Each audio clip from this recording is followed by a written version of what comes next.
Oh, welcome back to Let's Play Jane's Fighters Anthology. Last time, we took a Nighthawk out on another nighttime raid over Islamic Egyptian territory, taking out several hardened structures as well as a hardened command and control base. So now, let's see what our task is today when we get back to day ops. Red Sea. Bir Hazana Air Base, date August 6, local time 0600 hours, weather clear. Situation: a pair of Knox class frigates operated by the rebels have entered the Gulf of Suez in order to contest UN enforcement of the embargo. US warplanes have been directed to destroy the warships. Mission objective: attack and destroy the vessels with anti-ship ordnance. Threat suppression data: ground opposition none, air opposition, possible S-16s and Mirage 3s. So we have two wingmen this time. We'll be taking out the pair of Knox class frigates. I don't think there's too much interesting there. So we'll take our F-22 here. Actually, I don't know which one I normally take. I think I was taking this one. Not that it matters, they're all the same, of course. But is that what I think it is? It is. Raphael, okay. In any case, we'll take the F-22 in lieu of the F-35 or, any proper actual attack aircraft. This should change with the Chinese campaign. I think they get us the X-32 then, so we can restrict the F-22 to a proper air-to-air rule. This is close to what I want. Just load up with... you know what? We've got... I think if we plug 3 harpoons into each ship, we should be fine. So I think we'll take that, and with that, let's get started. Oh.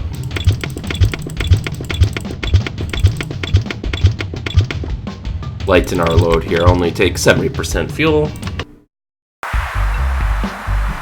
Alright. Let's get our bearings here. That's all I wanted.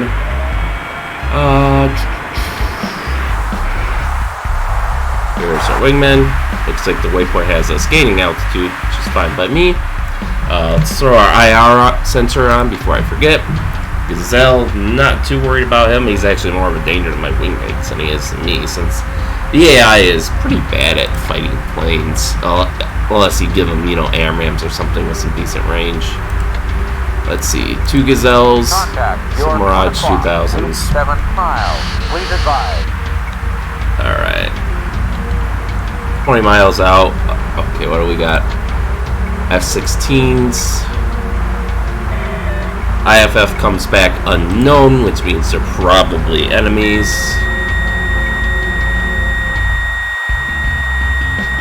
So we'll wait. I'll let my wingmen use their AMRAAMs on these guys. At your 12 o'clock. Attack stand at your 12 o'clock. Alright, let's get them. Firing missile. Attack stand at your 12 o'clock. Fox 1, engaging. I really hoped that I could get them to change in time before they launch both their AMRAAMs, but...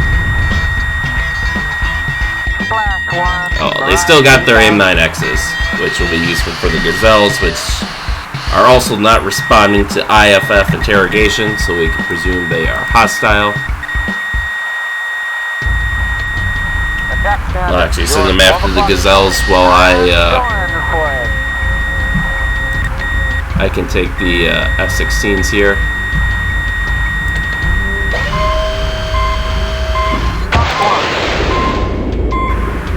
Oh, we have a launch.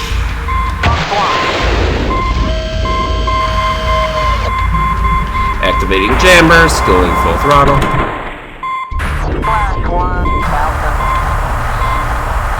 And it looks like they've mostly gone over me. He's going to try to use his sidewinders on me. But we're going to blow right past him.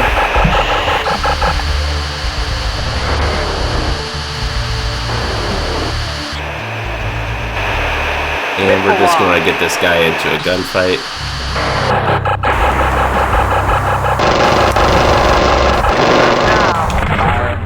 I'm taking heat. Like I said, wingmen are terrible. So I'll probably have them disengage just so they don't die against the helicopters. Because, that's a thing that can happen. I mean, to be fair, There have been studies that have borne out that fixed-wing aircraft do not dogfight well against helicopters.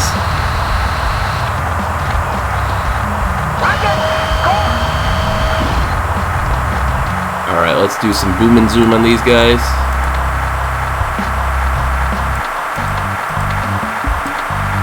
I don't know why they didn't just use their sidewinders.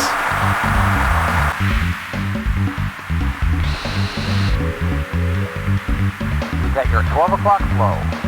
I mean, those should be able to take these guys down with very little problem. Deploy.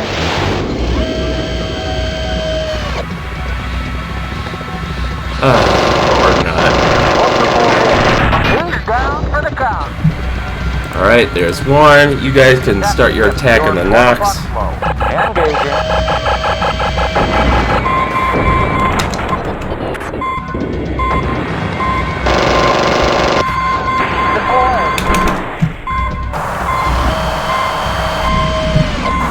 Alright. Disengage. Oh, yeah. So Bullseye. now I want them to go after. Gotta use our missiles wisely here, so that's. I think that's you I have targeted. Actually, I don't have anyone targeted. Shit. So, okay. So I want them to go after him now. Your 6 o'clock flow. Engaging. And then I'll go after this guy with my harpoon. Let's just get some distance. Probably like 8 miles.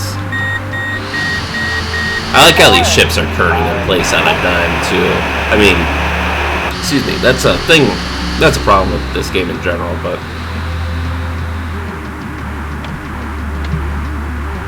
Oh, there we go. I had to get the air-to-surface radar on. It's like, well, my radar's on, but wrong mode. I think in fighters in US out of 97, the mode didn't necessarily matter, but it apparently does now. So I don't know. It's been a while since I've used harpoons, so those are the 2 Knoxes, so everyone can disengage. Form on me. We are going home. Another successful mission for the United States Air Force in support of UN peacekeeping operations. Ooh, F5s. You know what? I will help myself. What else do we got?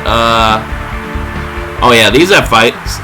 Like, I'll leave those guys alone, but these guys are on our side of the Suez, so yeah, you're going down. Gonna super cruise on over there.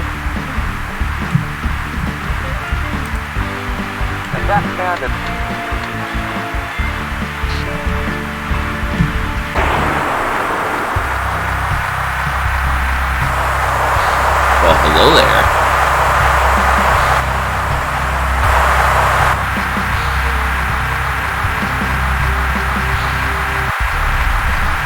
And beautiful thing is, dude, they really, I guess they must have a visual ID on us by now, but they're turning to engage. Jammer's back on. Dude, we are going to shoot past them so fast. I'm taking a shot. Who's down for the count? Well, thanks to our lack of coordination, which, to be fair, can't really be helped in a game like this, they took down my primary and my secondary target. Oh well. Missile launch. Fox 2. You're closing. There you are. Just make sure. Oh, okay. I'm going the wrong way. Alright, fair enough. Good job, Wingman. I think we've protected the integrity of democratic Arab Egyptian airspace now. There's a C-5B Galaxy strategic airlifter giving us our much needed supplies. Got an X-31 here. Nice desert color. See, that's the one thing I will say that I dislike about stealth is you can't really, at least to my knowledge, you can't really have a paint scheme with stealth, and by that I mean you don't you can't get those camouflage patterns. I mean, granted, the U.S. hasn't used camouflage since like World War II, because all the like Korean War aircraft era stuff was painted in like well, they weren't even painted. It was just they had that nice metallic sheen, like they were unpainted, you know. And the bombers, I think, were in anti-flash white. But then in Vietnam, you started to move from that to like the light gull gray, and then after that, they moved to that low visibility dark gray around like after Vietnam.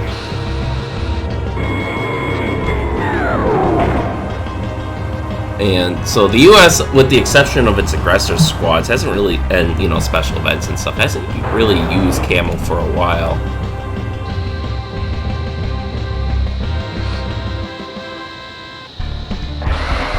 Alright, bleed off a little bit of speed here. This is actually probably one of the better approaches I've made. Unfortunately, its low speed air performance is almost too good for itself. There we go. We're slowly losing altitude. I think I'll do this just to try to bleed off a little more speed and altitude, so I can see if I point up, I still gain altitude. That's how ridiculous this thing is.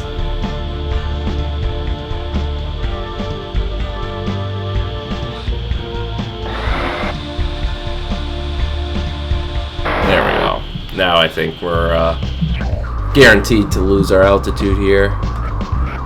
Welcome home. Woo. I don't know why we're returning to Kibrit, but that seems to be where they want us. Oh, okay. Where they want us to go. So I guess that's where I go.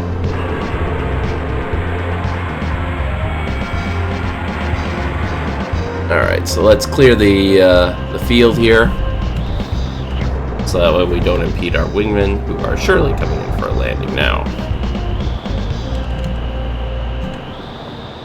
Alright, take the next turn.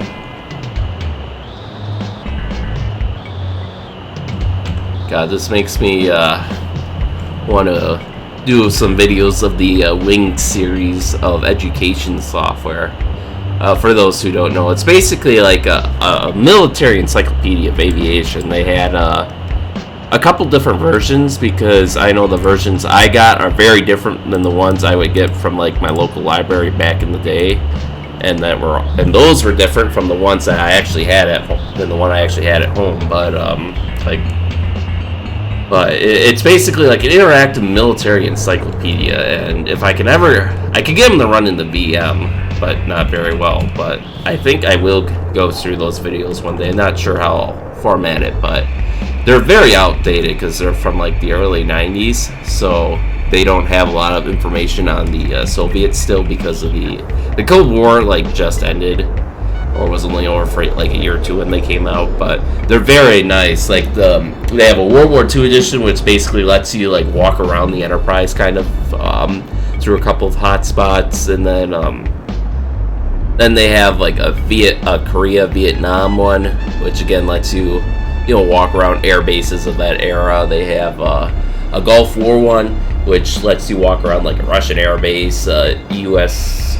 I think they might let you walk around an aircraft carrier. When I say walk around, I mean there's like 5 to 10 predetermined points that you can, get a full 360 from. It's all pre-rendered, and the resolution is probably like this, if not worse. But it's a very, very fun, and they even had like a flight sim. Like I know the version I remember as having at home as a kid.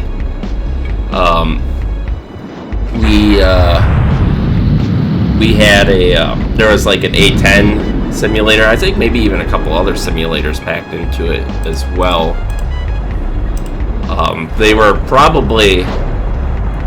The graphical detail was like pretty close to wireframe, basically, but very basic, like kind of like a DOS simulator would be. But they were fun, you know. They like fly around and stuff. Okay, where am I going to park myself? You know what? I'll park myself next to this big boy over here.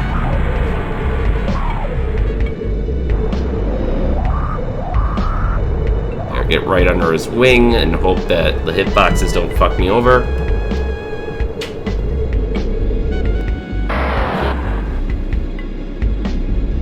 Okay, our second wingman is landing. Oh, this guy's probably going to try to go where I am. No? Oh, he's just going to sit on the edge there. Works for me. So there's our other wingman. Are they on our... No, we're just seeing that F5 from the ground, I guess. I was going to say, they better not be on our side of the canal. Very interesting footage there at the top of the C5. Okay, so this is, I think, what we saw last time with the crate. And there you have it. We have completed yet another mission. Ah, that sun's blinding. Yet another mission for the UN Peacekeepers. So, with that, I think we can end the mission.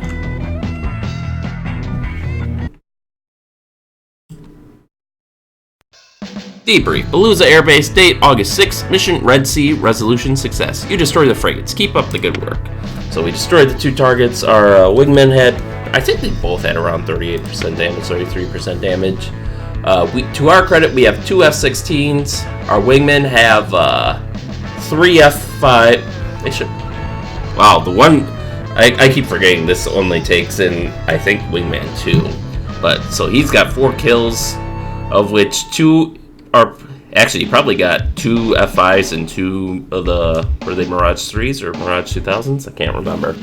We'll say Mirage 3s. And then our other wingmen got the 3rd F5. And then they both chunked out 2/3 of the health of the Knox frigates. We came in and finished off both of those Knox frigates. And we also have 2 Gazelles to our credit. So, yeah, our Sidewinders just failed, I guess. And one was... Well, I think our AMRAAM was spoofed, and then our Sidewinders just failed, which I don't know why, but I was really hoping the AIM-9X would be more reliable. I have memories of it being much better than what it has been in this playthrough so far, but with that concludes today's mission, so thank you all for watching, and stay tuned for next time, and we'll see you then.